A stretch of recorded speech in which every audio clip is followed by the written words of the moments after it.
Dentro do Instituto Alamo existe uma metodologia chamada OBZ, tá? É uma ferramenta bem importante que se destaca bastante também na modelagem entre os clientes.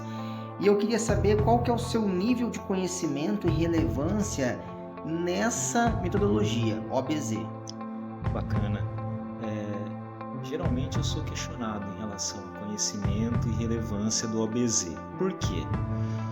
Porque não existe um certificado mundial ou uma organização que valida e certifica o OBZ, porque ele é um método orçamentário como tantos outros, certo? É diferente de uma gestão de projetos, que você tem a certificação pelo Instituto de Gestão de Projetos, que é o PMI, mundialmente conhecido. É diferente de um MBA em Gestão Executiva Empresarial. Então o OBZ ele vem muito da minha vivência, vou falar um pouquinho. Primeiramente, eu fiz uma formação na St. Paul Escola de Negócios em controladoria, tá? E dentro da formação em controller na St. Paul, que é de extrema relevância, eu aprendi bastante sobre metodologias de orçamento, orçamento direto, indireto e também o orçamento base zero. Isso me chamou a atenção e eu fui fazer uma imersão dentro da Ambev em Jaguariúna. Isso aí que eu ia te perguntar, né? Porque geralmente quem tá escutando fala, não, mas o que que é OBZ? Ah, tá. Sabe o que é OBZ, mas qual empresas usam isso, né? né? O maior case no Brasil, né? Tem vários, mas o mais relevante é a Ambev, né? O método OBZ ele é implantado, vivenciado dentro da Ambev. Então eu fiz uma imersão em Jaguariúna, na Ambev de Jaguariúna, por uma semana, para entender toda a metodologia e como aplicar o método, tá? Então vem daí as minhas conhecimentos e formações em uma formação pela St. Paul e a minha imersão dentro de Jaguariúna vivendo o método OBZ. Por quê? Porque eu implantei a metodologia OBZ em um varejo eletrônico, o maior varejo eletrônico monoproduto do Brasil, enquanto diretor financeiro, né? Então ali a gente pôde trazer toda essa experiência didática, acadêmica e implantar de fato. Foi um ciclo de implantação de 2 anos, vamos assim dizer, né? O primeiro ano você implanta a metodologia, o segundo ano você roda com um pouco mais de propriedade de ajustes, do terceiro ao quinto resultado na veia, tá? Então essas são as minhas bases de relevância e conhecimento da metodologia OBZ. Não, bem legal, porque além de você ter feito toda essa formação acadêmica e você implementou, né? Você foi para campo em uma grande empresa e você, junto com o time dessa empresa, você conseguiu colocar e implementar. Eu liderei a implantação do OBZ de fato, né? Colhendo resultados na prática. E no Instituto Alamo, obviamente, a gente vem implantando e plantando, né, fazendo um trocadilho com sementes, a gente vem plantando a semente do OBZ e colhendo frutos sensacionais, né? Temos alguns cases de sucesso dentro do ecossistema do Instituto Alamo. Legal. E nessa grande empresa de varejo, qual foi o principal desafio para você, junto com o time, implementar a OBZ? O método OBZ, ele tira da zona de conforto todas as partes interessadas, né? Então a questão do aculturamento de questionar uma despesa, a real necessidade é o fator de maior dificuldade, né? Exemplo, imagina que é comum uma empresa orçar uma despesa de marketing com uma taxa de correção de um ano para o outro de inflação. Eu gastei R$1.000 com marketing no ano passado, esse ano tem uma taxa de inflação de 5%, então vou gastar R$1.050. O que planta o OBZ? O OBZ ele planta a real necessidade então a gente cria matricialmente uma análise daquele indicador histórico correlacionado com a performance de venda, por exemplo. Então a gente mostra para as pessoas e para os gestores que não é verdadeiro que eu vou simplesmente aplicar um índice de correção monetário do valor que foi realizado para marketing no período anterior. Não, eu vou entender como que aquele valor se correspondeu ou se correlacionou com o resultado de receitas. E aí a gente ajusta para o novo período. Se por algum motivo nos períodos anteriores não houve correlação, ou seja, não teve retorno do investimento, a gente corta. Obviamente que tratando-se de marketing não faz muito sentido, mas Sim. eu só quero colocar na mesa a análise, o método, né? Então a gente questiona se a correção é 1, menos 1, meio, menos meio ou 0, tá? Então é assim que se faz. O maior desafio é o aculturamento, é colocar dentro da cabeça de todas as partes interessadas, os envolvidos, que não é simplesmente replicar um orçamento de um período anterior, e sim analisar ele de 2 graus, por exemplo, variação pela receita e impacto no caixa, e a resposta que essa variação, correlação pela receita e impacto no caixa vai dar serão os nortes, ou que serão os drivers que nortearão a decisão de refazer esse orçamento. Então o maior desafio é a cultura, o aculturamento. Tá. E isso é em todos os setores. Todos os setores, inclusive uma das práticas que o Instituto Alamo coloca na implantação da metodologia OBZ é o envolvimento total de todas as partes relacionadas. Então, todos os gestores, todos os key users, todo mundo tem que participar da construção do orçamento, desde a premissa até a ferramenta de orçamentária, enfim, por centro de custo, por plano de contas. Tá.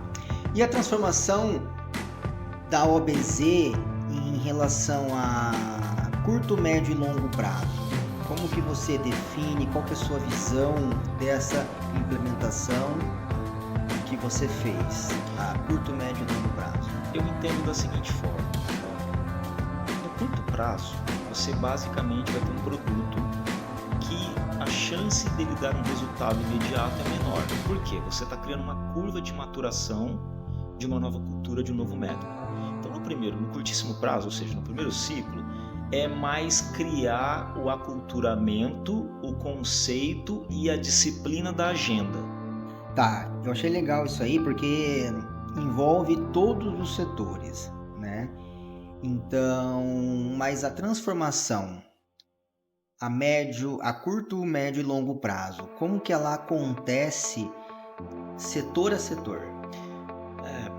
Geralmente, a gente tem que medir assim, tá? No curtíssimo prazo, é mais vencer o desafio do aculturamento, envolvimento das pessoas, e aí teremos um orçamento de fato, um produto, que é o orçamento matricial por centro de custo, por conta contábil, com os gestores responsáveis com as metas orçamentárias do OBZ, superando a fase do questionamento, da real necessidade teremos ali um produto de fato no curto prazo. Porém, no primeiro ano, sendo muito honesto, é disciplina da agenda. Manter a agenda, manter os acompanhamentos e manter as ferramentas de acompanhamento sempre atualizadas. Do segundo ao terceiro ano é a curva de maturação. Você começa a desenvolver as pessoas de fato. Imagina o segundo ciclo de orçamento OBZ. Você criou o OBZ no primeiro ano, colocou os gestores e os responsáveis pelos pacotes, que eu vou falar um pouquinho mais na frente, e rodou 12 meses, cara, vai dar muito pau. Só que no segundo ciclo, as pessoas têm mais conhecimento, mais experiência e mais aculturamento ao método. Adaptação, né? O segundo e o terceiro ano, você começa a colher os resultados, mas de fato, essa curva de formação de pessoas, de base de dados, correto? E você ter o aculturamento no estado da arte, do quarto ao quinto ano, onde vem, de fato, as reduções, as economias, e o principal, que é tirar o dinheiro da onde não traz resultado e alocar dinheiro aonde traz resultado, que é outro pilar do OBZ. Isso aí provavelmente importantíssimo, né? Tem algum exemplo de alguma coisa assim? Tenho alguns. Por exemplo, imagina que eu tenho um gestor que tem uma despesa de papelaria de um setor administrativo, que é muito importante. Sim. Tá? Só que ao mesmo tempo, eu tenho um gestor de marketing que também tem uma despesa de papelaria.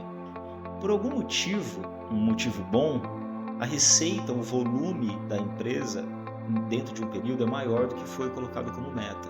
Então, provavelmente, esse gestor de marketing vai ter que gastar um pouco mais em papelaria, porque a demanda dele está aumentando. O que o OBZ faz? O OBZ vai aonde que tem orçamento de papelaria que não está correlacionado à receita e troca, fala, olha, aqui, apesar de você ter um orçamento, vamos reduzir, vamos fazer uma remodelagem do teu setor, porque o setor de receitas, a máquina de vendas precisa desse orçamento para gerar mais receita.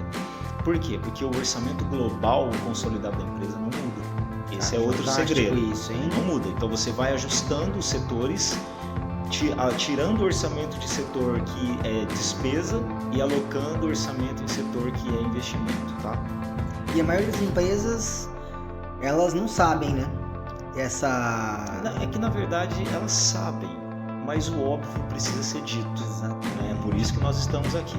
Todo mundo sabe que o investimento em receita, em canais de venda, em comissão, em panfletagem, etc. e tal, é o que traz receita.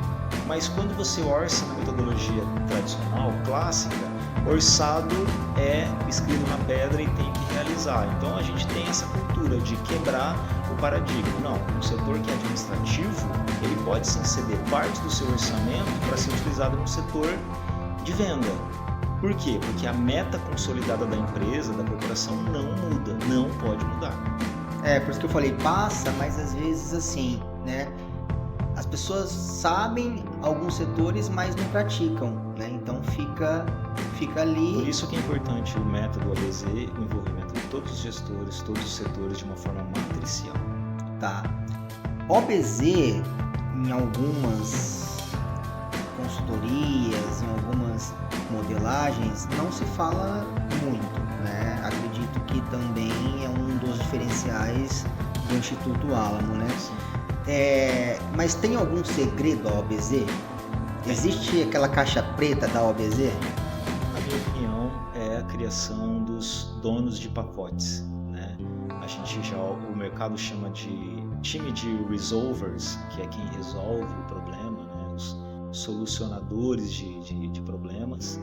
Outras empresas chamam de pacoteiros, mas o segredo está em colocar dentro de uma mesma mesa diretor e analista, todo mundo com o mesmo peso. Quando a gente fala de orçamento base zero, a gente está falando de contrato. É um contrato pactuado entre todos os envolvidos e não importa o nível hierárquico dessa pessoa. Se eu tenho um analista financeiro, um analista logístico que é responsável pelo pacote de logística de todos os centros de custos da empresa, nesse comitê de OBZ, nesse fórum, ele tem o mesmo peso de um diretor de operações logística. Então o segredo, na minha opinião, está no contrato entre donos de pacotes e donos de centro de custos.